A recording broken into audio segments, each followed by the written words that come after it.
देखिए भाई, मौसम थोड़ा बदल रहा है। आप लोग कपड़ा वपड़ा पूरा पहन कर आइए, ठंडी उंडी ना लगे। और दिक्कत हो तो भाई आपका मैंने इशारा कर दीजिए, क्लास रोक दी जाएगी, कोई ये नहीं है। अगर हल्का फुल्का बहुत दिक्कत महसूस हो तो आप लोग एक बार इशारा करिए, क्लास रोक दी जाएगी। थोड़ा इसीलिए आदमी मैंने मानसिक तौर पर भी थोड़ा बहुत असर कर जाता है। किसी की तबीयत भाई पढ़ाते समय खराब हो गई तो इसीलिए थोड़ा लेट भी हो गया। देखिए आपका संविधान में चल रहा था भाई, इसको आगे बढ़ाया जाए। हाँ भाई, जीएस की क्लास भी आज से चलेगी 12 बजे से। तो जो लोग जीएस पढ़ना चाहते हैं, आपका दूसरे टीचर बुलाए गए हैं साइंस के, सुजीत जायसवाल सर, जो दिल्ली उल्ली कई जगह पढ़ाते हैं। यानी कि आपका और मैंने 2-3 दिन डेमो लीजिए आप लोग, अगर उनकी क्लास अच्छा लगे तब एडमिशन लीजिएगा। कोई बाध्यकारी नहीं है कि कोई आए तो भाई पढ़ाए, जब आपको समझ में आए तभी एडमिशन लीजिए, नहीं तो भले ना चले क्लास, वो अलग बात है भाई। देखिए आपका स्रोत लिखवाया जा रहा है भाई, इसको थोड़ा तेजी ला जाए क्योंकि 2 दिन से स्रोत अभी समाप्त नहीं हुआ। देखिए हम संविधान में अभी जो नए लोग हैं बता दिया जाए, एकदम शुरुआती दौर में कॉन्स्टिट्यूशन चल रहा है। अभी आपका संविधान का निर्माण कैसे किया हुआ ये हमने बताया और लिखवाया है। और संविधान में जो अच्छी अच्छी बातें हैं वह किस देश से ली गई है यही लिखवाया जा रहा है। 2 दिन लग गया। 2 दिन इसलिए लग गया कि जो बातें हैं उसको दो दो चार चार लाइन आपका समझाया भी जा रहा है और उसमें आर्टिकल भी ऐड कराए जा रहे हैं। इसका फायदा आपको मिलेगा। और जाकर आप मैंने क्वेश्चन देखिए, तो अब तक जितना बताया गया है ये मान कर चलिए कि कम से कम आपका 10 क्वेश्चन तैयार हो गया ला जीएस का। क्योंकि जो कंसेप्ट बताए गए हैं वे कई राज्यों में पूछे गए हैं। यानी कि 8 से 10 क्वेश्चन इस 2-3 दिन में हमने आपका तैयार करवाया है। जो कंसेप्ट 2-2 मिनट बताया गया, आप एक बार जाकर साल पेपर उठा कर देखिए। आपका जैसे महिलाओं की संख्या बताई गई, तो आपका 15 थी संविधान सभा में, कौन कहाँ से लिया गया है, कौन उस पर आपका कुछ कंसेप्ट भी बताए गए थे, जैसे सेपरेशन ऑफ पावर इत्यादि। देखिए कौन सा देश लिखवाया जा रहा था भाई, उसमें अब समाप्त किया जाए ना। हाँ, कनाडा से क्या क्या लिया गया है ये बताया जा रहा था। तो पहला बताया गया, जो पूछा भी गया है आईएएस में इत्यादि में, आईएएस में भी पूछा गया है कि भारत कैसा राज्य होगा। तो राज्यों का संघ होगा, यूनियन ऑफ स्टेट होगा। तो यूनियन ऑफ स्टेट की विशेषता आईएएस में पूछी गई है। और कल बताया गया था कि संघ अविनाशी होता है और राज्य क्या होता है, विनाशी। तो ये प्रावधान आपका अमेरिका से प्रेरित नहीं है। तो कहाँ से प्रेरित है, कनाडा से, ये रट कर जाइएगा। अगला ये सलाहकारी अधिकारिता, ये भी कल बताया गया था कि सलाहकारी अधिकारिता कहाँ से ली गई है, कनाडा से। और आर्टिकल भी हमने बताया था, काफ़ी डिटेल में इसको बताया गया था। आपका 143 यानी कि 143। इसके बाद देखिए भाई, अवशिष्ट शक्तियां भी बताई गई थी। रिजुडियरी पावर कहाँ से ली गई है संविधान में, वो भी कनाडा से। अमेरिका अमेरिका ना मार दीजिएगा, कोरिलेट करके आजकल पूछा जा रहा है, देखिए उसको भी कोरिलेट करना है। देखिए जो रिजुडियरी पावर था, थोड़ा सतर्क रहना है। जो रिजुडियरी पावर है अमेरिका में, वह संघ के पास न होकर राज्यों के पास है। लेकिन भारत में जो अवशिष्ट शक्तियां हैं वह राज्यों के पास न होकर संघ को प्रदान की गई। यानी कि संघ को भारत में ताकतवर बनाया गया है। और आगे प्रावधान हम डिटेल में जब 1-2 दिन में शुरू करेंगे तो वहां हम बताएंगे डिटेल में। इसके बाद आपका संघात्मक विशेषताएं बताई गई थी। यानी कि फेडरल की क्वालिटी क्या है, ये भी कहाँ से प्रेरित है, कनाडा से ही। इसके बाद लिखिए, इसके बाद बताया गया केंद्र और राज्यों में शक्तियों का विभाजन, यानी कि किस विषय पर संघ कानून बनाएगा यानी कि संसद, और किस पर राज्य कहाँ से लिया गया है, कनाडा से। और राज्यों में राष्ट्रपति शासन भी कल बताया गया किस अनुच्छेद के तहत, 356 के तहत बिहार में पूछा भी गया था, तो ये भी कहाँ से लिया गया है, कनाडा। इसके बाद अगला लिखिए भाई जर्मनी से। दो दो लाइन छोड़कर लिखिएगा, मैं फिर बता रहा हूँ, ताकि अगर कोई नई बात मान लीजिए कि बीच में मिलती है तो वहां आप ऐड कर सकते हैं। लिखिए जर्मनी। जर्मनी से जो पूछा जाता है आपात उपबंध कहाँ से लिया गया है, तो आपका जर्मनी से। लिखिए आपात उपबंध। जो इमरजेंसी के बारे में प्रावधान है भारत में, आपका वह प्रावधान कहाँ से एडाप्ट किया गया है, तो जर्मनी से। जर्मनी के संविधान को वाइमर संविधान कहते हैं, यानी कि जर्मनी के वाइमर संविधान से आपातकाल की व्यवस्था भारत में ली गई है। ये कई बार क्वेश्चन आ चुका है। तो इमरजेंसी होती क्या है, अब आईएएस में देखिए और यूपीजे में आपका क्वेश्चन कैसे बना है भाई। देखिए अब इसको समझिए संविधान से। भारत में जहां तक कॉन्स्टिट्यूशन की बात है, तीन प्रकार की इमरजेंसी की बात की गई है। एक आपका नेशनल इमरजेंसी, राष्ट्रीय आपात कहा जाता है, उसको हम कहते हैं आपात की या इमरजेंसी का डिक्लेरेशन, यानी कि आपात की उद्घोषणा। दूसरा हमने जो आपात बताया अभी लिखवाया था, कनाडा से लिया गया है, कि राज्यों में संवैधानिक तंत्र का विफल होना, यानी कि राष्ट्रपति शासन लागू कर देना। तो ये जो आपात हैं राष्ट्रीय आपात, ये 352 में है। दूसरा आपका राज्य में कॉन्स्टिट्यूशनल सिस्टम ही फेल मार गया, तो वह कनाडा से लिया गया है किस अनुच्छेद में, 356। और वित्तीय आपात कहाँ है, 360। तो बताइए कौन सा आपात अब तक भारत में नहीं लगा है, तो फाइनेंशियल या वित्तीय। कौन सा इसमें से सबसे ज़्यादा यूज किया गया, 356। और आपका 352 वाला ही थोड़ा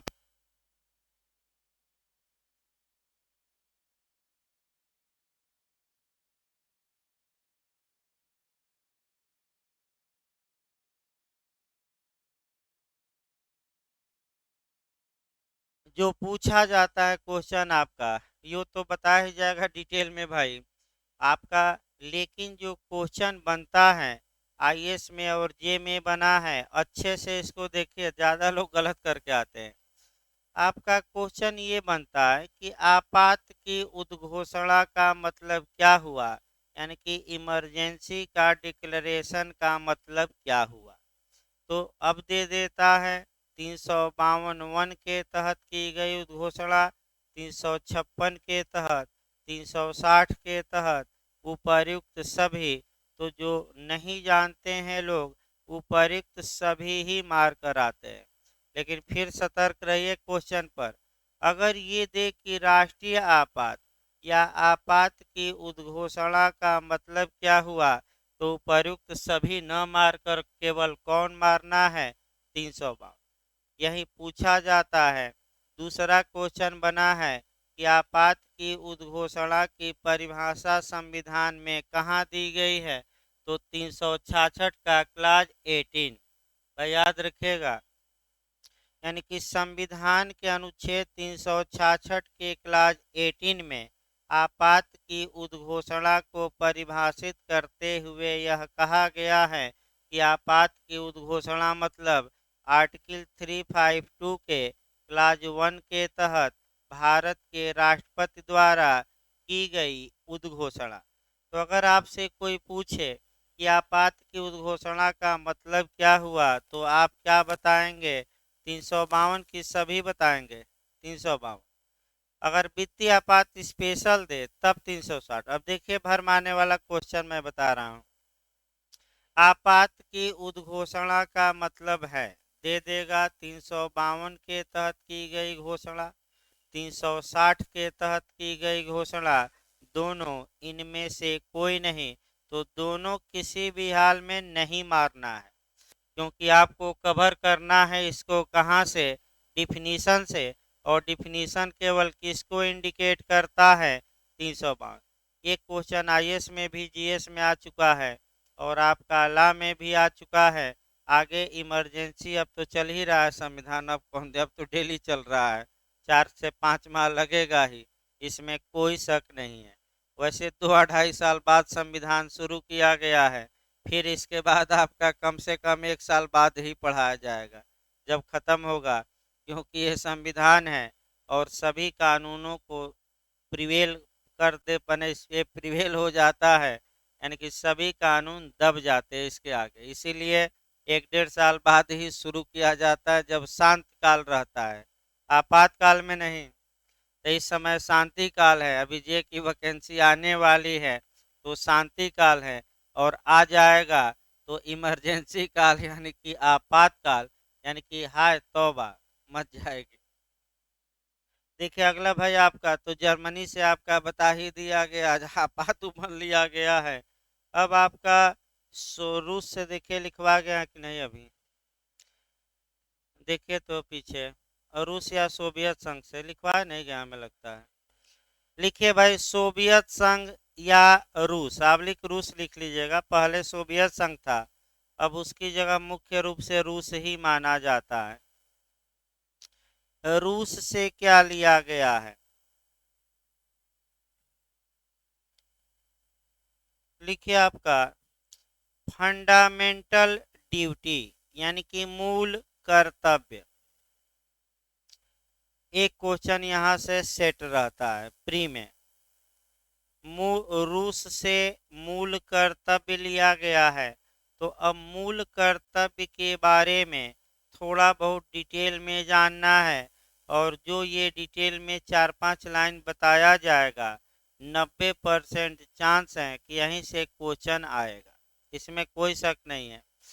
मूल कर्तव्य, पहला क्वेश्चन आपका यूपी जे में इस बार आया था कि मूल कर्तव्य संविधान के किस पार्ट में दिया गया है, संविधान के किस भाग में दिया गया है, इस बार आया भी था 2 नंबर का, 4A 4 क, यानी कि 4A लिखना चाहे तो आगे लिख सकते हैं, कोई दिक्कत नहीं है। दूसरा क्वेश्चन जो आपका बना है कि ये जो मूल कर्तव्य दिए गए हैं ये आपका कह सकते हैं किस आर्टिकल में है, तो आर्टिकल 51A यानी कि 51 का दूसरा क्वेश्चन। तीसरा क्वेश्चन जो बनता है कि मूल कर्तव्य कब संविधान में जोड़े गए, तो 1976 में जोड़े गए, 1976 में जोड़ा गया। संविधान संशोधन पूछा जाता है कि संविधान संशोधन द्वारा, तो 42वां यानी कि 42वां संविधान संशोधन द्वारा। फिर बिहार जे का क्वेश्चन कि किस संशोधन को मिनी संविधान कहा जाता है, तो 42वें किस संशोधन को, 42वें रट कर जाइए, अभी बिहार में आया था जे में भी। अगला क्वेश्चन आपका आया कि मूल कर्तव्य किस समिति की सिफारिश पर जोड़े गए, तो स्वर्ण सिंह समिति की सिफारिश पर, यानी कि आपका भाग 4A ये भी क्वेश्चन आ चुका है, किस समिति की सिफारिश पर जोड़ा गया, तो स्वर्ण सिंह समिति। इसके बाद बिहार देखिए कैसा क्वेश्चन बनाया जे में कि मूल रूप से मूल कर्तव्यों की संख्या कितनी थी, 10। भाई मूल रूप से मूल कर्तव्य जब जोड़े गए तो कितने थे, 10, और वर्तमान समय में कितने हैं, 11। याद रखिएगा वर्तमान में मूल कर्तव्य कितने हैं, 11। अब जो फिर क्वेश्चन बना कि 11वां मूल कर्तव्य कब जोड़ा गया और किस संशोधन द्वारा, तो ये जरूर याद रखिए, खंड वाइज पूछा है, देखिए मैं खंड वाइज भी बता दिया जैसे नहीं। अनुच्छेद 51A के क्लाज के में, के है 1 2 नहीं है, के है, यानी कि के मतलब ही हुआ कि क्रम से ABCD जोड़ेंगे तो चौथा आएगा 11वां। अनुच्छेद 51 ए के क्लाज के को बाद में जोड़ा गया, ये 11वां मूल कर्तव्य है। अब आपका 86वें संविधान संशोधन द्वारा जोड़ा गया, यानी कि कब जोड़ा गया? 86वें संविधान संशोधन द्वारा जोड़ा गया। तो क्या प्रावधान किया गया है कि जो 6 से 14 साल के बच्चे हैं उनके माता पिता तथा गार्जियन का यह कर्तव्य होगा कि उनको शिक्षित करें, यानी कि स्कूल भेजें। यानी कि कहाँ भेजें? शिक्षित। ये किसका कर्तव्य है? संरक्षक, यानी कि माता पिता इत्यादि। संरक्षक में कोई भी आ जाएगा, मान लीजिए माता पिता नहीं है तो चाचा है, जो भी हो, उससे मतलब नहीं, लेकिन कितने साल के? ये कर्तव्य बनाया गया। अगला क्वेश्चन ये बनता है कि ये कर्तव्य न्यायालय द्वारा प्रवर्तनीय है कि नहीं है। अर्थात इसका मतलब ये हुआ कि अगर कोई भारत, हाँ एक और दो क्वेश्चन भाई यहाँ भी बनता है, ये कर्तव्य विदेशियों के लिए है कि केवल भारत के नागरिकों के लिए? तो डायरेक्ट रखे रहिए, ऊपर लिखा है, पहला ही लाइन में लिखा है कि भारत के नागरिकों के लिए कि विदेशियों की, दोनों, सबके लिए नहीं है। किसके लिए केवल? तो आप डायरेक्ट लेकर आइए और जो भी बोला जाए, जो टेक्निकल शब्द हैं तुरंत वहाँ अंडरलाइन करिए, भारत के नागरिकों के लिए। अगला जो क्वेश्चन महत्वपूर्ण बनता है कि ये कर्तव्य न्यायालय द्वारा प्रवर्तनीय है कि नहीं, इन्हें न्यायालय द्वारा इन्फोर्स कराया जा सकता है कि नहीं, इनको नहीं कराया जा सकता। तो फिर आया कि जब न्यायालय द्वारा लागू कराया ही नहीं जा सकता तो क्या मतलब? तो आपका जवाब रहेगा ये नैतिक कर्तव्य है। लोगों को नैतिकता के आधार पर इनका क्या करना चाहिए? पालन। और इसका प्रभाव इंटरव्यू में पूछा जाता है, वह भी लास्ट में एक लाइन बता दिया जाए। सतर्क होकर ये लाइन समझिए। अगर कोई व्यक्ति अपने मूल अधिकारों की मांग के लिए उच्च न्यायालय या उच्चतम न्यायालय में याचिका दायर करता है और वह व्यक्ति अपने मूल कर्तव्य का उल्लंघन किया हो, तो ऐसी दशा में न्यायालय उसके मूल अधिकारों को प्रदान करने से इनकार कर सकता है। यानी कि इसका मतलब ये हुआ कि जब भी आप फंडामेंटल राइट की मांग करिए तो कोर्ट ये देखेगा कि क्या अपने आपने जो फंडामेंटल ड्यूटी है 51A में 11 उसका वायलेशन तो नहीं किया। अगर वायलेशन किया होगा तो मूल अधिकार देने से क्या करेगा? इनकार। ये नियम है, आपका कहीं लिखा नहीं गया है, ये केस के माध्यम से क्या है? डिसाइड है। तो अगला लिखिए भाई, आपका रूस से आपका पहला हो गया आपका मूल कर्तव्य। दूसरा लिखिए आपका प्लानिंग या योजना। जो योजना है या प्लानिंग है वह कहाँ से ली गई है? तो जो योजना है, अब नीति आयोग हो गया, योजना की जगह कौन आयोग हो गया? नीति आयोग हो गया। तो ये योजना जब बनी थी भारत के लिए, तो ये योजनाएं कहाँ से ली गई थी? रूस से या सोवियत संघ। अगला लिखिए मिश्रित अर्थव्यवस्था, मिक्स्ड इकोनॉमी, मिश्रित अर्थव्यवस्था, ये भी कहाँ से ली गई है? रूस से ही। मिश्रित अर्थव्यवस्था का मतलब क्या हुआ? ये समझिए, जो उत्पादन के साथ, देखिए आपका भाई, अगर उत्पादन के साधनों पर सरकार का पूरा कंट्रोल हो तब हम उसे आपका समाजवादी व्यवस्था कहते हैं। यानी कि आपका पूरा कंट्रोल किसका होगा? सरकार। मिश्रित का मतलब ये हुआ कि सरकार का भी बने, कुछ सरकार भी करे, कुछ प्राइवेट व्यक्ति भी करे। जैसे कि एक उदाहरण देखा जाए, उद्योग धंधे कंपनियां लगाना, ये सरकार भी कर रही है भारत में, और प्राइवेट व्यक्ति भी। जैसे कि आपका माने दूर संचार माध्यम हो गया तो बीएसएनएल इत्यादि आपका सरकार चला रही है, तो क्या प्राइवेट कंपनियां चला रही है कि नहीं? एयरटेल, वोडाफोन आपका तमाम ये कौन चला रही है? प्राइवेट कंपनियां। तो जो सरकार और प्राइवेट व्यक्ति दोनों काम करते हैं अर्थव्यवस्था में, तो उसको हम कहते हैं मिश्रित अर्थव्यवस्था। और भारत में आपका मिश्रित अर्थव्यवस्था लागू है। और लागू क्या है? सरकार सबको बेचते जा रही है। विमान को बेच दी, एयरपोर्ट को बेच दी, रेलवे को प्राइवेटीकरण हो रहा है। सबका धीरे धीरे क्या हो रहा है? प्राइवेटीकरण।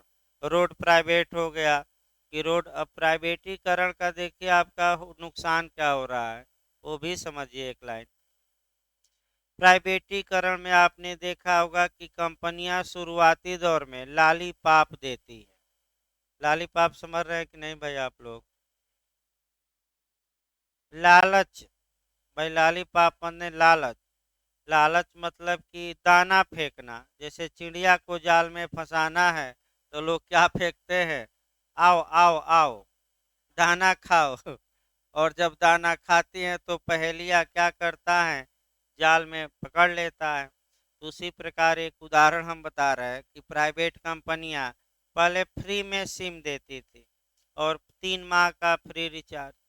फिर आप लोग खूब लोग फ्री का आनंद उठाए, फ्री का चंदन घासा रघुनंदन, खूब सो मैंने खूब सिम लिए। उसके बाद धीरे से आपका रिलायंस कंपनी ने क्या किया कि दब दाम तय कर दिया कि 3 माह के बाद फ्री नहीं, पैसा दीजिए। और अब देखिए वर्तमान में हर एक कंपनियां अब दाम धीरे धीरे बढ़ाकर कम से कम महीने का 300 ले रही है। यानी कि जो फ्री में काम, अब चूंकि व्यक्ति आदी हो गया, और जब एक बार व्यक्ति आदी हो गया तो 1,000 भी लीजिए तो आपका देगा ही। तो ये देखिए आपका शुरुआती दौर में चाय कोई पीता नहीं था, मैं बता दूं, जब अंग्रेज आए तो। अब चाय के साथ क्या किया जाता था कि समोसा फ्री में दिया जाता था।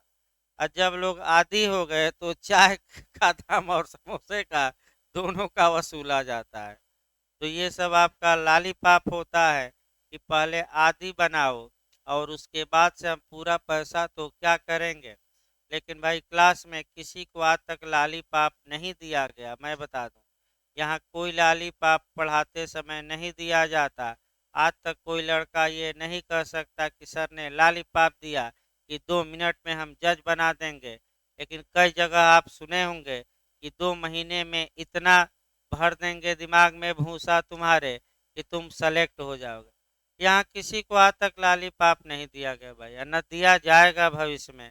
और तमाम लोग सेलेक्ट हुए, कई लोग ना फोटो लगाया गया। फोटो की क्या आवश्यकता है भाई? जो आपका पढ़ाने से मतलब है कि फोटो देखकर हम पढ़ाते रहेंगे कि इतना लोग सेलेक्ट हुए, तो फोटो वोटो किसी की नहीं लगती। तो लालीपाप कोई लालीपाप नहीं, आपको पढ़ना है अच्छे से पढ़िए, न पढ़ना हो भाई जाइए, कोई लालीपाप नहीं। हाँ मिठाई खिलाइए भाई जल्दी है। क्यों वो लालीपाप नहीं दिया, वास्तविकता है। अगला देखिए भाई आपका आपका सोवियत संघ हो गया। इसके बाद आपका मैंने रूस भी हो गया, फ्रांस भी हो गया, जापान भी, ऑस्ट्रेलिया भी आपका लिखवा दिया गया, कनाडा भी, और आपका दक्षिण अफ्रीका भी। इस प्रकार आपका जो संविधान की माने आपका अच्छी अच्छी बातें कहाँ से ली गई समाप्त होती है, लास्ट में निष्कर्ष निकाल लिया जाए। वो जो क्वेश्चन आईएएस में आया है कि सबसे ज़्यादा भारतीय संविधान पर प्रभाव किस कानून का पड़ा है, तो भारत शासन अधिनियम 1935 लगभग कितने परसेंट प्रावधान लिए गए हैं, लिखवा गया था कितना, और लगभग कितने देशों से अच्छी बात है, 60 लगभग मैं बता रहा हूँ। और इसके बाद कुछ प्रथाएं और अभिसमय भी स्रोत है। तो आईएएस में जो क्वेश्चन आया है वो भी हमें चलते रहना है कि संविधान का स्रोत क्या है। तो भारत शासन अधिनियम 1935, अन्य देशों की नजीरें और प्रथाएं तथा अभिसमय, कस्टम कुछ, और उपर्युक्त सभी। तो क्या मार कर आएंगे? उपर्युक्त सभी। इस प्रकार आपका ये समाप्त हुआ। अब आइए अगला इसमें पॉइंट पढ़ा जाए भाई संविधान में। देखिए आपका संविधान का निर्माण करवाया गया था और संविधान के निर्माण के बाद अभी एक पॉइंट उसमें छूटा है, समितियां या कमेटी। फिर एक बार इसको शुरू किया जाए। समिति के बाद संविधान की विशेषता और तब आपका संविधान का चैप्टर शुरू किया जाता है। अभी सामान्य बातों में दो बातें बची हैं। एक समितियां, एक क्वेश्चन जीएस में आता है कि कौन सी समिति का कौन अध्यक्ष था, और दूसरा आपका संविधान की विशेषता बताई जाएगी। उसमें भी 3-4 क्वेश्चन जरूर आ जाएंगे, इसमें शक नहीं है। अब देखिए संविधान को सुचारू रूप से बनाया जाए तो एक आदमी तो भाई पूरे माने आपका इसको जूरिस्प्रूडेंशियल बेस से हम जोड़ते हैं। आपका सोशल सोलिडरिटी या सामाजिक अन्योन्याश्रिता या परस्पर निर्भरता का सिद्धांत यहाँ से जोड़िए। देखिए आपका परस्पर निर्भरता का मतलब ये हुआ कि समाज का प्रत्येक व्यक्ति प्रत्येक कार्य में दक्ष नहीं है, अतः समाज में रहना है तो एक दूसरे पर प्रत्येक व्यक्ति निर्भर है। जैसे कि आपका टीचर है, पढ़ा सकता है दिन भर लेकिन खेती नहीं कर सकता, आपका इलाज खुद नहीं कर सकता, तो अन्य के लिए किसान पर निर्भर होना पड़ेगा, और इलाज के लिए डॉक्टर पर, मकान बनवाना हो तो इंजीनियर पर। अब डॉक्टर हैं, दिन भर मरीज देख रहे हैं तो पढ़ा नहीं सकते, तो भाई उनको पढ़ने के लिए शिक्षक, आपका कह सकते हैं खाने के लिए किसान पैदा करेगा, वो खाएंगे। अगर उनको मकान बनाना हो तो किसकी सहायता लेनी पड़ेगी? इंजीनियर की। इसका मतलब ये हुआ कि आपका प्रत्येक व्यक्ति समाज का एक दूसरे पर क्या है? निर्भर। और प्रत्येक व्यक्ति अपने अपने मामलों में विशेषज्ञ हैं, दक्ष हैं। अतः ऐसी दशा में जब संविधान बनने लगा तो अलग अलग जो दक्ष दक्ष व्यक्ति थे उनको अलग अलग काम सौंपा गया और ये कहा गया कि आप इस काम को अच्छे से करिए और करके संविधान सभा को क्या दीजिए? रिपोर्ट। भाई मूल अधिकार में क्या रहे, सुप्रीम कोर्ट में क्या रहे, झंडा कौन सा अपनाया जाए, आपका राज्यों को कैसे जो ये माने भानुमति का पिटारा था इनको कैसे एक किया जाए, इसके लिए अलग अलग क्या बनाई गई? समितियां। और उन समितियों को कार्य सौंपा गया। तो आपका अभी सरदार वल्लभ भाई पटेल की जयंती भी मनाई गई। कांग्रेस वाले कहते हैं कि हमारे पटेल, अब मोदी जी कहते हैं कि हमारे पटेल, हमने सबसे ऊंची प्रतिमा बना दी, और सपा वाले अब कह रहे हैं कि हमारे पटेल, जबकि पटेल तो पूरे देश के थे। और एकीकरण में उन्होंने क्या किया? छल बल कल, यानी कि तीनों अपनाया। और तीनों आप भारत अखंड देख रहे हैं, ये उन्हीं की देन है, इसमें कोई शक नहीं है। तो आपका ये माने कुछ समितियां बनी।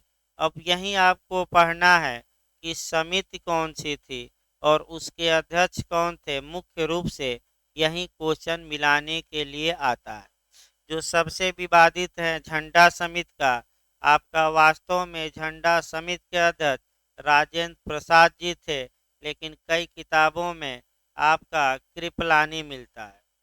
ये विवादित क्वेश्चन है, लेकिन आपका जो वास्तविकता है वह राजेंद्र प्रसाद है, इसमें कोई शक नहीं है। कई जगह हम भी सर्च किए, आपका कह सकते हैं, लेकिन किताबों में कृपलानी लिखा है, उसको काट कर बना लीजिएगा। इसको लिखिए भाई, आपका अब वही लिखना है, रट्टा मारना है, और इसमें कुछ समझाना नहीं है भाई। लिखिए इसको, हेडिंग डालिए। तो संविधान के पहले लिख लीजिए 2 लाइन, तब तो समित लिखवा जाए। लिखिए, संविधान के सुचारू रूप से निर्माण हेतु संविधान के सुचारू रूप से निर्माण हेतु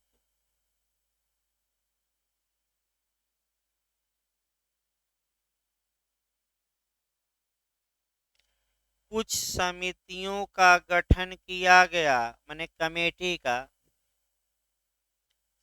कुछ समितियों का गठन किया गया।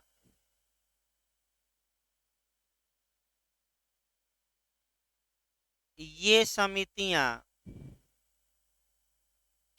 ये समितियां अपने मामलों का अध्ययन करती थी, अपने मामलों का अध्ययन करती थी तथा अपनी रिपोर्ट तथा अपनी रिपोर्ट संविधान सभा को तथा अपनी रिपोर्ट संविधान सभा को देती थी, अपनी रिपोर्ट संविधान सभा को देती थी। ये समितियां और इसके अध्यक्ष निम्नलिखित हैं। इसी लाइन में लिखिए, ये समितियां तथा इसके अध्यक्ष निम्नलिखित हैं।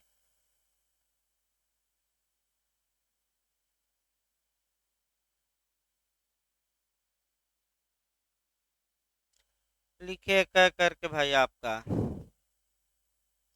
लिखिए झंडा समिति, नहीं पहले लिख लीजिए कौन अध्यक्ष था, लिख ली पहले समिति लिखिए भाई, लिखिए झंडा समिति। एक और उपाय कर सकते हैं, कामा देते हुए समिति लिख सकते हैं और अंत में अध्यक्ष लिख सकते हैं। या देखिए दो उपाय हैं लिखने के भाई, आप तो या तो आपका अध्यक्ष पहले लिख लीजिए और इसके बाद आपका समिति, क्योंकि एक लोग कई कई समितियों के अध्यक्ष थे, ये एक काम है। दूसरा तरीका ये है कि पहले समितियां लिखिए और उसके आगे क्या लिखिए, अध्यक्ष। तो पहले समिति ही लिखवाते हैं, सही तरीका यही है कि पहले समिति लिखिए, इसके बाद क्या लिखिए, अध्यक्ष। लिखिए भाई पहला झंडा समिति, ये कई बार पूछा जा चुका है कि अध्यक्ष कौन थे, तो डॉक्टर राजेंद्र प्रसाद। लिखिए झंडा समिति के अध्यक्ष डॉक्टर राजेंद्र प्रसाद।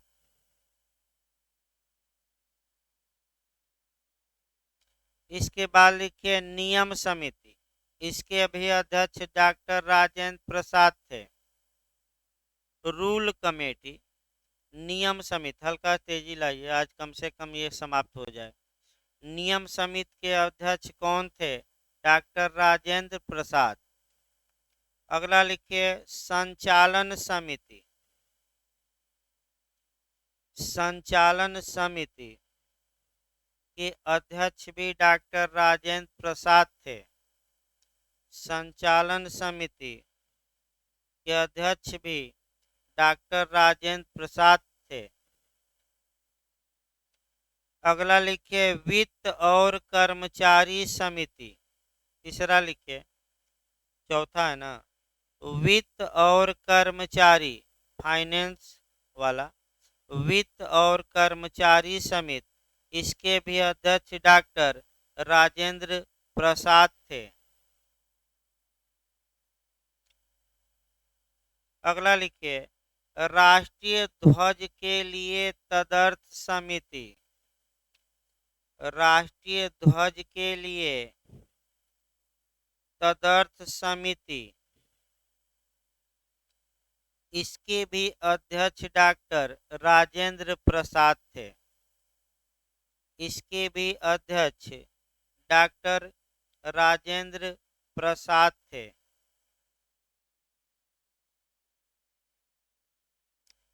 अगला लिखिए रियासत समिति, रियासत,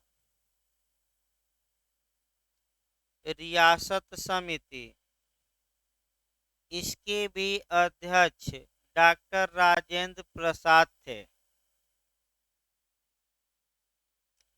अपने इतने के अध्यक्ष डॉक्टर राजेंद्र प्रसाद थे। अब अगला लिखिए, यानी कि सरदार वल्लभ भाई पटेल के बारे में लिखना है कि ये किसके किस किस समिति के अध्यक्ष थे। लिखिए भाई,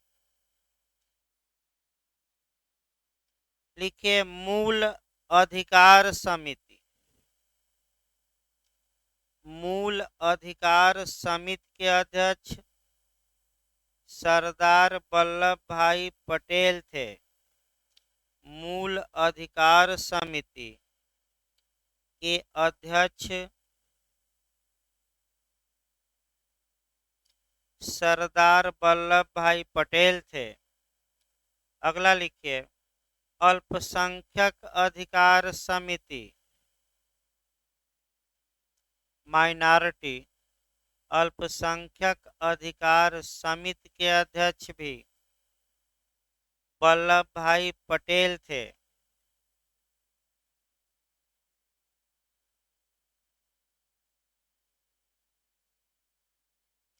अगला लिखिए, प्रांतीय संविधान समिति। प्रांतीय संविधान समिति, इसके भी अध्यक्ष वल्लभ भाई पटेल थे। प्रांतीय संविधान समिति, इसके भी अध्यक्ष कौन थे? वल्लभ भाई पटेल। अगला लिखिए आपका, कार्य संचालन समिति। कार्य संचालन समिति, इसके जो अध्यक्ष थे के एम मुंशी।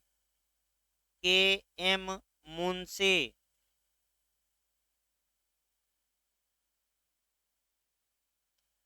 के एम मुंशी। अगली समिति लिखिए, राज्य समिति। राज्य समिति,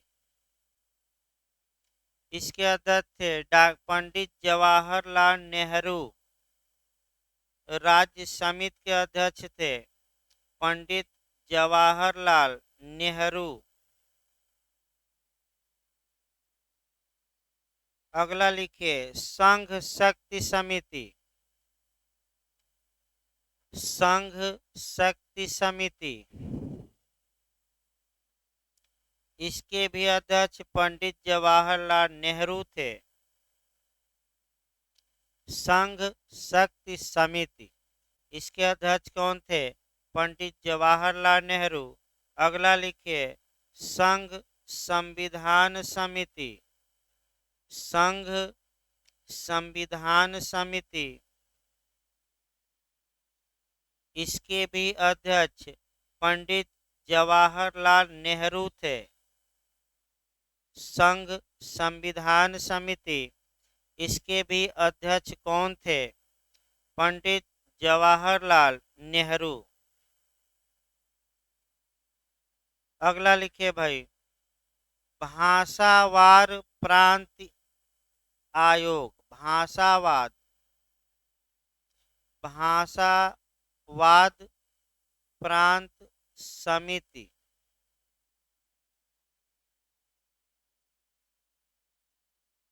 इसके अध्यक्ष आपका एस के दर थे। एस के दर, बिंदु लगा देना है एस के बाद। एस के दर थे। हाँ, द। अगला लिखिए, प्रारूप समिति। बहुत ज्यादा ये पूछा जाता है, लिखवाया भी गया है।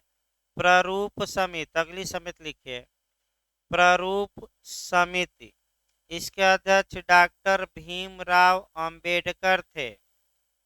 ड्राफ्ट कमेटी, प्रारूप समिति।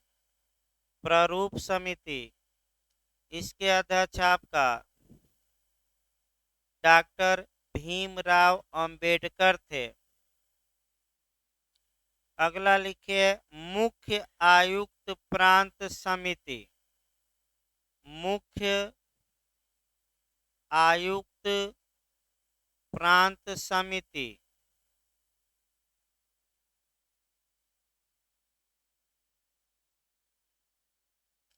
इसके अध्यक्ष doctor Pattabhi doctor Pattabhi Sitaramayya, doctor पट्टामी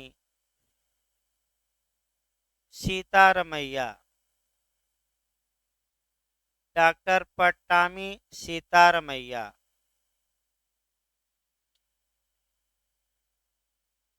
अगला लिखिए भाई, उच्चतम न्यायालय के लिए तदर्थ समिति। अगली समिति लिखिए, उच्चतम न्यायालय के लिए तदर्थ समिति। इसके अध्यक्ष थे एस वरदाचारी, एस वरदाचारी। इसके अध्यक्ष थे एस वरदाचारी।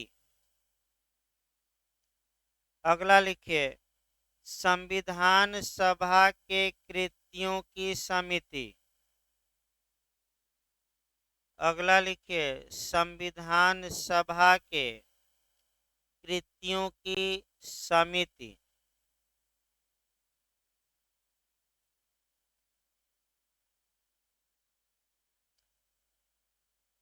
इसके जो अध्यक्ष थे जीबी मावलंकर, जीबी मावलंकर।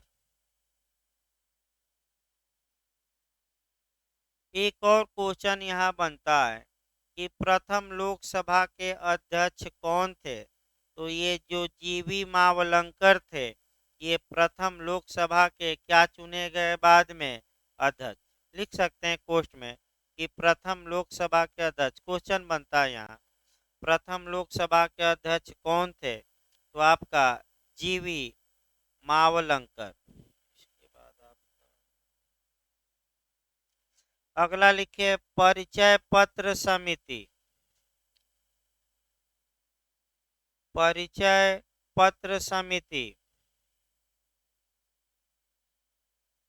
इसके अध्यक्ष थे अल्लादी अल्लादी कृष्णम स्वामी अय्यर, अल्लादी अल्लादी कृष्णम कृष्ण स्वामी है भाई, अल्लादी कृष्ण स्वामी अय्यर। अगला लिखिए, आवास समिति। आवास समिति। इसके अध्यक्ष थे डॉक्टर पट्टाभी सीतारमैया। आवास समिति। इसके अध्यक्ष थे डॉक्टर पट्टाभी सीतारमैया। अगला लिखिए, कार्य निर्धारण समिति। अगला लिखिए भाई, कार्य निर्धारण समिति। इसके अध्यक्ष थे कन्हैया लाल माणिक लाल मुंशी, कन्हैया लाल माणिक लाल मुंशी।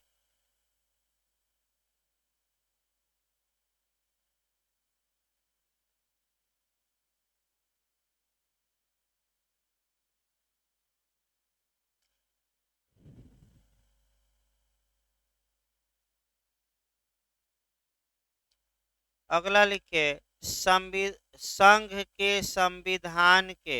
अगला समिति लिखिए, संघ के संविधान के वित्तीय उपबंधों के लिए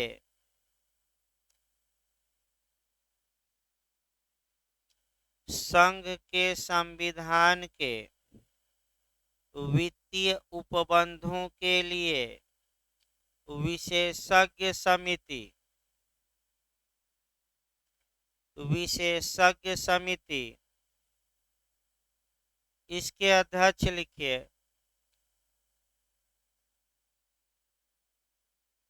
नलिनी रंजन सरकार। ये भाई लिखते रहे नलिनी, नलिनी रंजन रंजन सरकार नाम है भाई। नलनी रंजन सरकार। इसमें एक क्वेश्चन और बनता है, लिखिए अलग से, लिखिए भाई समित के बाद एरो बनाकर। सबसे ज्यादा 54 सदस्य मूल अधिकार समिति में थे। एक बार क्वेश्चन बना है, मैंने किस समिति में सबसे ज्यादा मेंबर थे, ये क्वेश्चन बना है। एक बार लिखिए, सबसे ज्यादा सदस्य मूल सबसे ज्यादा सदस्य मूल अधिकार समिति में थे। फिर वाक्य इधर उधर हो गया भाई, एक बार बोलिए तो वाक्य। हाँ, सबसे ज्यादा एक ही लाइन में समाहित किया जाए। सबसे ज्यादा 54 मेंबर मूल अधिकार समिति में थे। एक बार क्वेश्चन जीएस में आया है। वैसे भाई आपका मैंने लिखवाया गया समिति।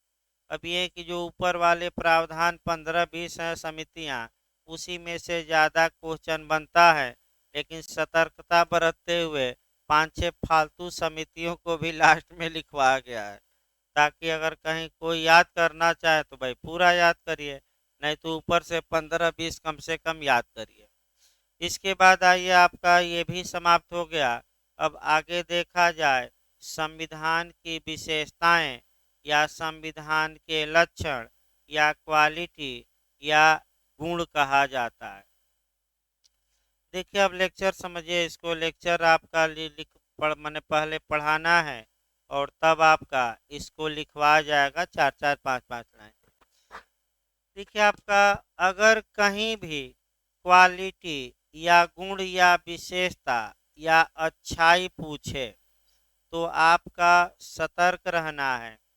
किसी भी कानून की अच्छाई अगर पूछे, जैसे कि सीआरपीसी में पूछा गया है कि सीआरपीसी की विशेषताओं का उल्लेख करिए, तो मैं शाम वाले बैच में एक दिन पूरा एक लेक्चर सीआरपीसी में क्या क्या अच्छी अच्छी बातें समाहित है, एक लेक्चर में इस बार बताया गया। और पुरानी सीआरपीसी और नई सीआरपीसी में क्या अंतर है, इसको पढ़ाते समय 2 लेक्चर लगा था, लेकिन विशेषताएं भी कम से कम एक लेक्चर लगा है। तो उसी प्रकार हमारे संविधान में कौन कौन सी अच्छी बातें हैं, क्वालिटी क्या है, विशेषता क्या है, अच्छाई क्या है। तो भाई किसी भी चीज आप अच्छाई जानना चाहते हैं तो उस पूरे कानून को मथना पड़ेगा, और पूरे कानून में जो जो अच्छी अच्छी बातें हैं उसको आपको निकालना पड़ता है। यानी कि जो हम विशेषता बताने जा रहे हैं ये आपका मेंस में भी काम करेगा, प्री में तो ज़्यादा काम करेगा, इंटरव्यू में भी काम करेगा, और तमाम प्री के क्वेश्चन इसी विशेषता में आपको मिलेंगे, और वो क्वेश्चन हम लिखवाएंगे भी, इसमें कोई शक नहीं है। यानी कि अब हमें पूरे संविधान को मथना है, और जो जो अच्छी अच्छी बातें हैं संविधान में उसको निकाल कर और एक जगह एकत्रित करना है। ये काम तभी हो सकता है जब कोई व्यक्ति पूरे संविधान का अध्ययन किया हो, तभी तो अच्छी अच्छी बातें निकाल सकता है। और कोई आपका पढ़ा ही ना हो कुछ, उसके बस की बात नहीं है। तो चाहे आप पढ़े हो या न पढ़े हो, हमारा कर्तव्य है कि अच्छी अच्छी बातों को एक जगह एकत्र किया जाए और उसको बताया जाए। तो पहली संविधान की अच्छाई क्या है कि विशालतम संविधान है, यानी कि बिग कॉन्स्टिट्यूशन है। अब विशालतम संविधान को कैसे व्याख्या करेंगे ये देखिए। भारत का संविधान विश्व का सबसे बड़ा संविधान है। मूल रूप यानी कि विश्व में इससे बड़ा संविधान कोई है ही नहीं। आपका अब क्वेश्चन ये उत्पन्न होता है, पहले इसकी भूमिका। भारत का संविधान विश्व का सबसे बड़ा संविधान है। यूगोस्लाविया ने संविधान अपना बनाया था तो वह विश्व का सबसे बड़ा संविधान हो गया था। लेकिन यूगोस्लाविया के विघटन के पश्चात पुनः विश्व का सबसे बड़ा संविधान किसका बन गया है? भारत का। अब आपका जो क्वेश्चन इंटरव्यू में बनते हैं कि आखिर कॉन्स्टिट्यूशन इतना बड़ा कैसे हो गया, तो मूल रूप से इसमें आपका 22 भाग, 395 अनुच्छेद और 8 अनुसूचियां थी। यानी कि जब हमारे संविधान निर्माताओं ने संविधान का निर्माण किया था तो कितने पार्ट में संविधान को बांटा था? 22। कितने आर्टिकल थे? 395। और कितने शेड्यूल थे? 8। ये क्वेश्चन आपका, देखिए क्वेश्चन भी मैं बताते रह रहा हूँ। इस मूल संविधान में कितनी अनुसूचियां थी? ये क्वेश्चन जे में आ चुका है, 8 थी। लेकिन वर्तमान समय में अब इस पर थोड़ा विवाद जरूर है भाई, मैं बता दूं। अनुसूची क्लियर कट रूप से बढ़ी है। आपका 8 के बाद वर्तमान में कितनी है? 12। यानी कि 4 अनुसूचियां बाद में जोड़ी गई समय समय पर, इसमें कोई शक नहीं। लेकिन जो भाग है और जो आपका आर्टिकल है, इस बारे में विद्वानों में मतभेद है। और इस मतभेद का निपटारा एक हम दूसरा कानून लेते हैं और तब संविधान पर आते हैं। जैसे कि भारतीय दंड संहिता है, यानी कि आईपीसी है। तो अगर कोई पूछता है कि आईपीसी में कितनी धाराएं हैं, तो जो लास्ट धारा है 511, 511, आप वहीं बताते हैं। तो बीच में भी तो कुछ धाराएं जोड़ी गई है, 354 ए, 354 बी इत्यादि, 326 ए इत्यादि, 376 ए बी, तमाम धाराएं। तो उन धाराओं को तो आप कभी नहीं जोड़ते, बस ये कहते हैं कि कितनी धाराएं हैं, 511। अगर आपका इसी प्रकार सीआरपीसी में पूछा जाता है तो आप हमेशा 484 बताते हैं।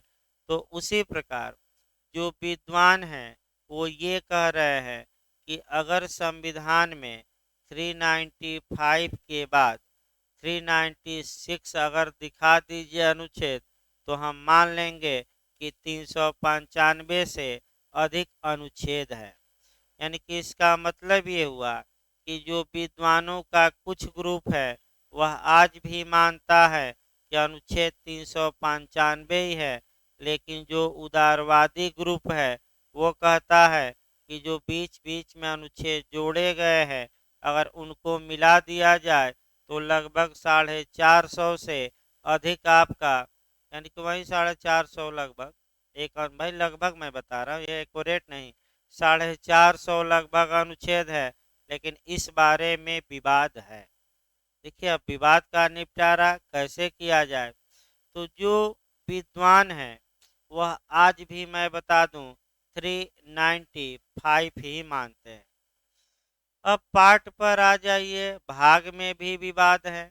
लेकिन एक दो जो कंपटीशन एसएससी और वनडे टाइप के हुए हैं, उसमें ये पूछा गया है कि वर्तमान में संविधान में कितने भाग है, 25 है कि 26 है। ये क्वेश्चन आपका बन रहा है, तो एक भाग निश्चित भी है, तो 25 ही रहा। अब यहाँ तक जीएस में बन गया कि संविधान का कौन सा पार्ट रिपील है, आप बताइए। अब इतना अंदर चला जाए जीएस में तो भाई आपका, अब सोच सकते हैं कि संविधान कितना, कौन सा भाग है, देखिए 7 हैं। अभी देखिए हमें भी हल्का सा भाई कंफ्यूजन हो रहा है, उसको देख लेना ही उचित होगा। एक बार देख लेते हैं भाई, क्योंकि अभी बना था ये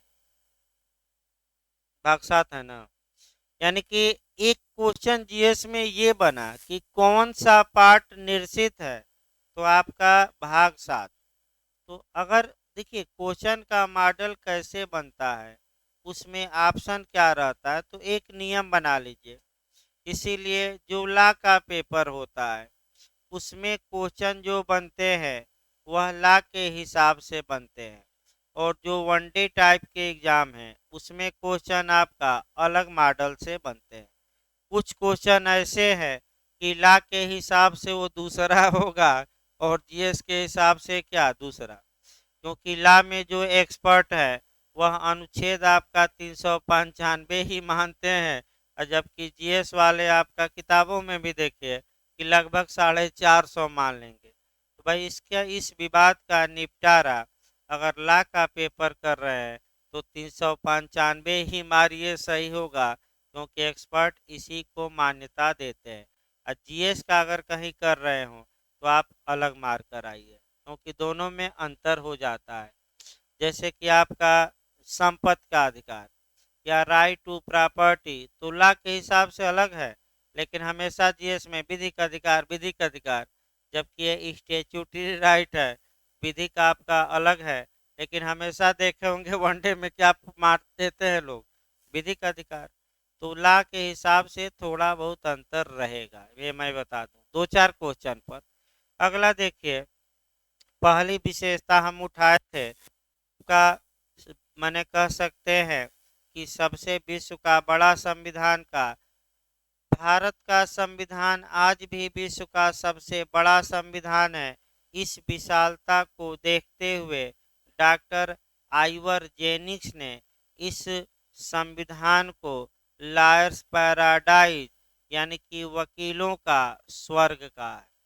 तो दूसरा क्वेश्चन प्री के लिए आपका बना कि किस विद्वान ने भारतीय संविधान को वकीलों का स्वर्ग लॉयर्स पैराडाइज कहा है, तो आइवर जेनिक्स लिखवा जाएगा इसको।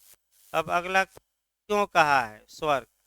देखिए, स्वर्ग इसलिए कहा है कि भारत का संविधान इतना बड़ा है कि कोई अधिवक्ता संविधान के किसी न किसी प्रावधान में अपनी बात को सेट कर सकता है। इसीलिए इसे क्या कहा गया है? वकीलों का स्वर्ग। आ सकता है ये क्वेश्चन।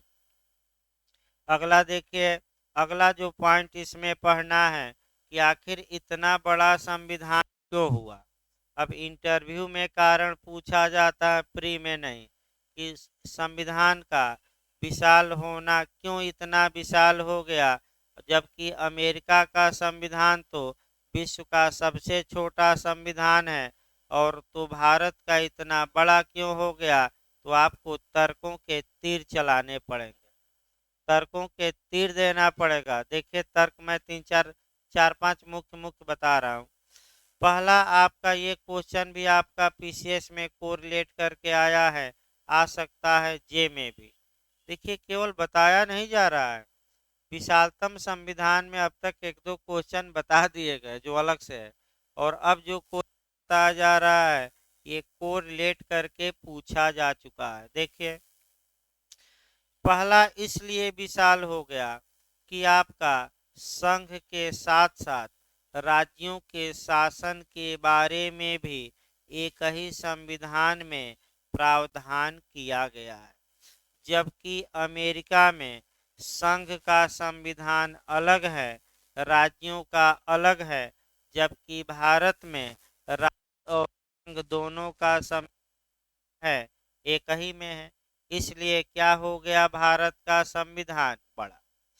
दूसरा आप बताएंगे कि संविधान में तमाम संवैधानिक संस्थाओं के बारे में भी प्रावधान किया गया है, जो अलग कानूनों में भी किया जा सकता था, लेकिन उन संस्थाओं को कहाँ स्थान दिया गया है संविधान में? तो कम से कम चार पांच ऐसी संस्था बताइए जो कॉन्स्टिट्यूशनल हो। कॉन्स्टिट्यूशनल यानी कि जिनका वर्णन हमारे कहाँ किया गया है? संविधान। इस पर पहले हम बता रहे हैं, पहले क्वेश्चन का मॉडल निकाला जाए। कौन संवैधानिक संस्था नहीं है, या कौन संस्था संविधानोत्तर है, यानी कि संविधान से बाहर की है? तो चार ऑप्शन देगा, वित्त आयोग, नीति आयोग, फिर आपका महालेखा परीक्षक, और दे देगा इनमें से कोई नहीं। तो कौन किस संस्था का उल्लेख हमारे कॉन्स्टिट्यूशन में नहीं है इसमें? हाँ याद करिए किसका? नीति आयोग। यानी कि इस फिर एक बार देखिए, इसको थोड़ा डिटेल में संविधान चल रहा है भाई। तमाम संस्थाओं को हमारे संविधान में जगह दी गई, इसलिए हमारा संविधान बड़ा हो गया। तो 3-4 संस्थाओं को लिखना पड़ेगा, बताना पड़ेगा, कौन अनुच्छेद वाइज याद करना पड़ेगा आगे। तो आप ये बताएंगे भाई, संघ लोक सेवा आयोग ये भी संस्था है, ऑटोनॉमस बॉडी संवैधानिक। राज्य लोक सेवा आयोग, निर्वाचन आयोग, वित्त आयोग इत्यादि इत्यादि कह दीजिए। महालेखा परीक्षक हो गया, मैंने आपका तमाम। तीसरा आइए, तीसरा हमारा संविधान इसलिए बड़ा हो गया कि लोगों के मूल अधिकार के साथ साथ राज्य के कर्तव्य, व्यक्तियों के कर्तव्यों का भी इसी संविधान में उल्लेख कर दिया गया। चौथा इसलिए बड़ा हो गया कि जो ग्रामीण स्तर पर जो सरकार का तीसरा रूप है, यानी कि ग्राम पंचायतें, उनका भी वर्णन अब कहाँ कर दिया गया है, संविधान में। तो भाई सरकार के अब 3 रूप दिखाई देते हैं। एक संघ स्तर पर मोदी जी, आपका माने संघीय सरकार, राज्य स्तर पर योगी जी, और एक गांव स्तर पर कौन होते हैं, पंचायत, यानी कि या तो शहर में या ग्राम में। ये सरकार का चौथा रूप है, तीसरा। तो सरकार का तीसरा रूप किसे माना जाता है, पंचायतों को। यानी कि प्रधान जी गांव को संभाले, तो यानी कि प्रधान सेवक देश को, और राज्य का सेवक राज्य को, और प्रधान जी जो है वो किसको संभाले, गांव को। और पैसा आ ही रहा है, आप देखे होंगे, जैसे ही कोई व्यक्ति प्रधान बनता है, अगर ईमानदार नहीं है तो 2-3 माह में आपका 4 व्हीलर जरूर ले लेता है। और 1-2 बॉडीगार्ड, ये प्रधान जी हैं, इनसे न टकराइए, क्योंकि ये मनरेगा का पैसा खा लिए, बच्चों का पैसा खा लिए, आपका पंजीरी क्या किए, खुद ही फाँक लिए। तो पंजीरी का भी पैसा आता है तो प्रधान जी क्या करते हैं भाई, ये सब लूट रहे हैं, प्रधान जी भी कुछ अपना लूट लिए।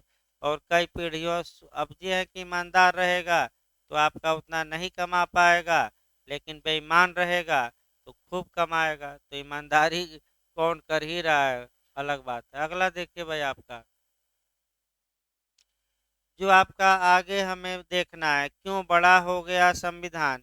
लास्ट तर्क देते हैं, 5 तर्क पर पर्याप्त है इंटरव्यू में। ये आप बताइएगा अगले तर्क में कि संविधान इसलिए भी बड़ा हो गया क्योंकि तमाम माने तमाम राज्यों के लिए संविधान में विशेष प्रावधान करने पड़े। जैसे असम हो गया, नागालैंड हो गया, मिजोरम हो गया, सिक्किम हो गया, जम्मू कश्मीर राज्य हो गया, इत्यादि राज्यों के लिए हमारे संविधान में क्या किया गया है, स्पेशल प्रावधान। और इसलिए हमारा संविधान और क्या हो गया, बड़ा। तो हमें लगता है कि 5 ये जो तर्क हमने बताए पर्याप्त हैं। तर्कों के तीर तो और चलाए जा सकते हैं कि हमारे संविधान में अनुसूचियां रख दी गई, अलग से भी रखी जा सकती थी, तमाम तीर चलाए जा सकते हैं, लेकिन 5 तर्क सटीक हमने बताए। तो इस प्रकार पहला आपका बताया गया कि बिगेस्ट कॉन्स्टिट्यूशन है भारत का संविधान, यानी कि पहली विशेषता है।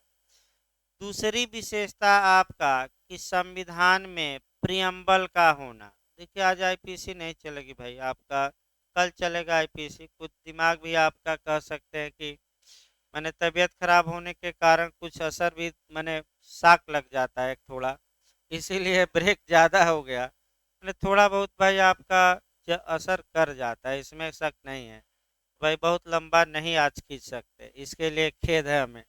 तो 5 मिनट और पढ़िए, 12 बजे से जीएस चलेगा। संबित भाई आपका साइंस, कल आपका आईपीसी चलेगी।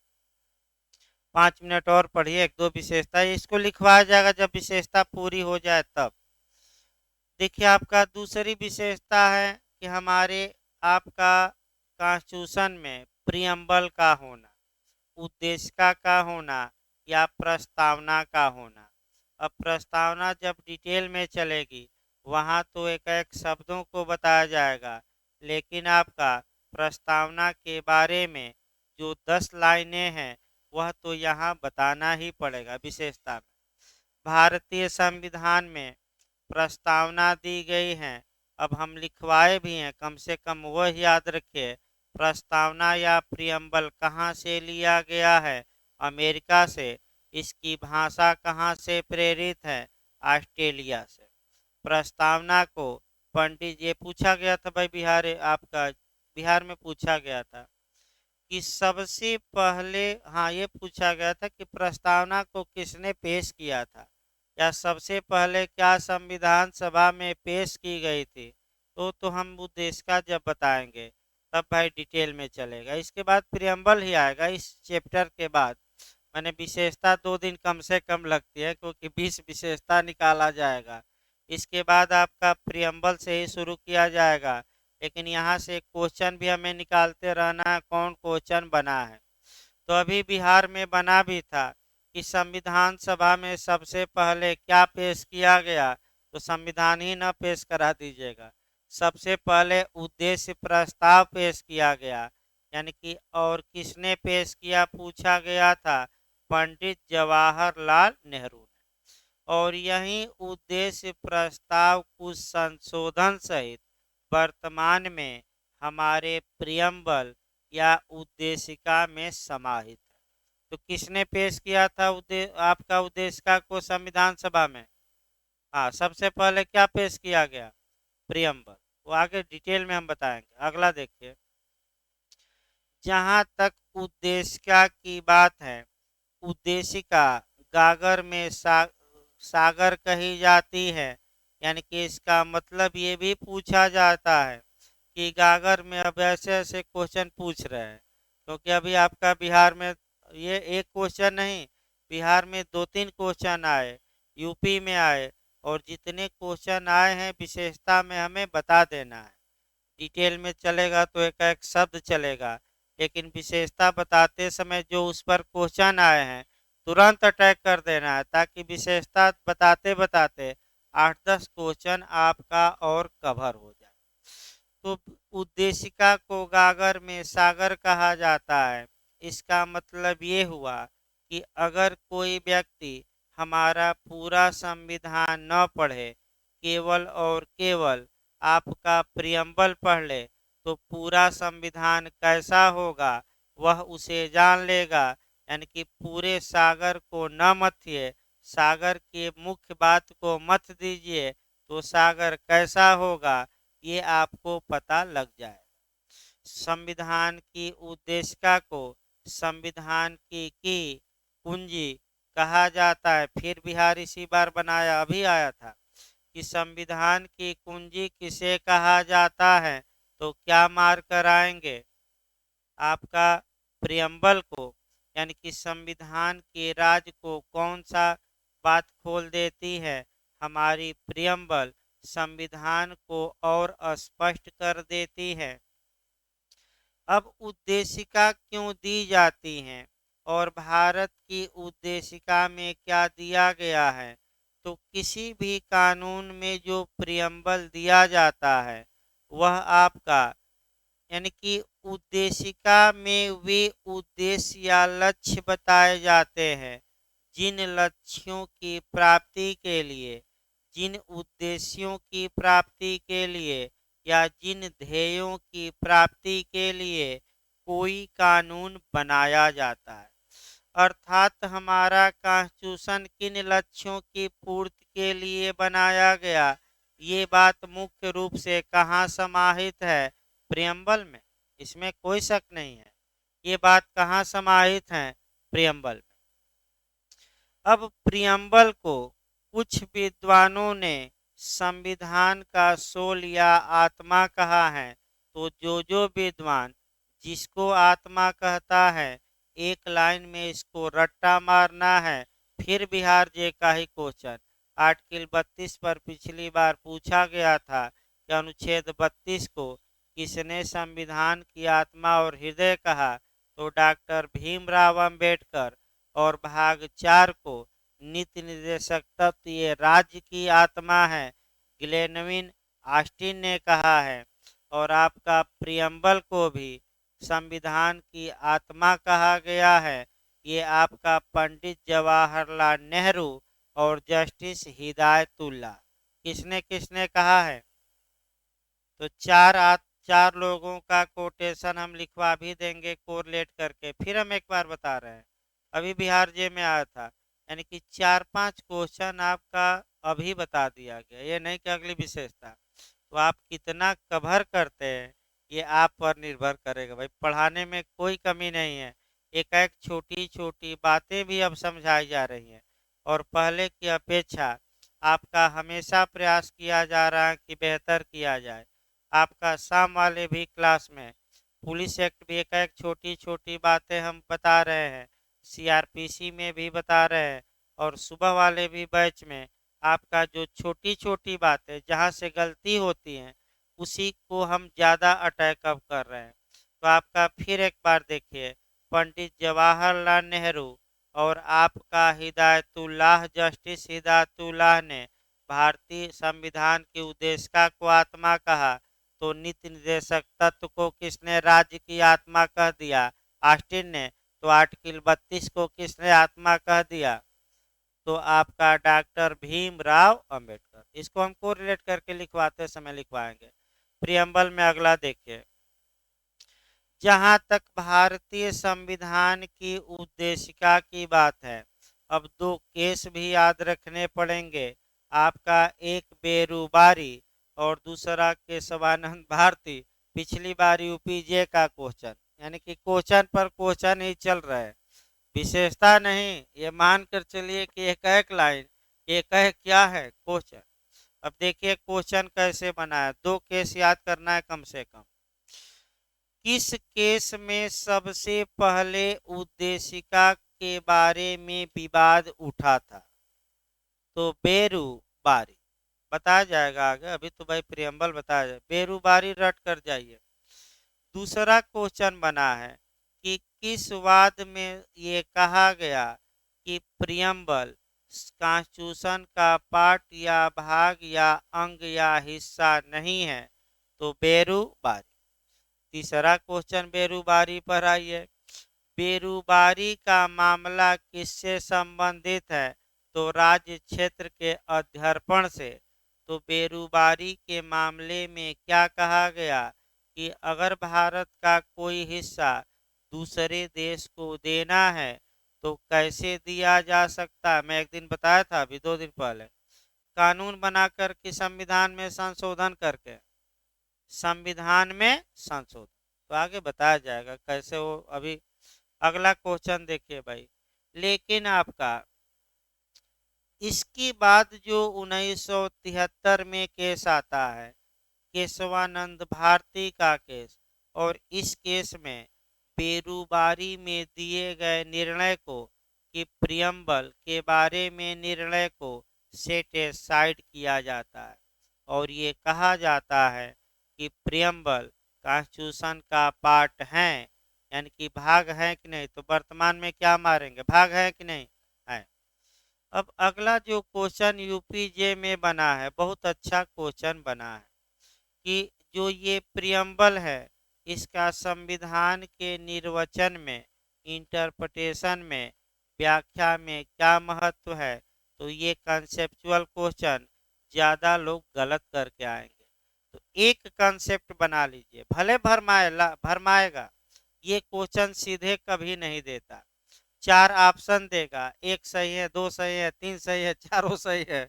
और एक अगर कंसेप्ट आपका क्लियर रहे तो सामान्यतः उद्देशिका के का महत्व संविधान की व्याख्या में नहीं है।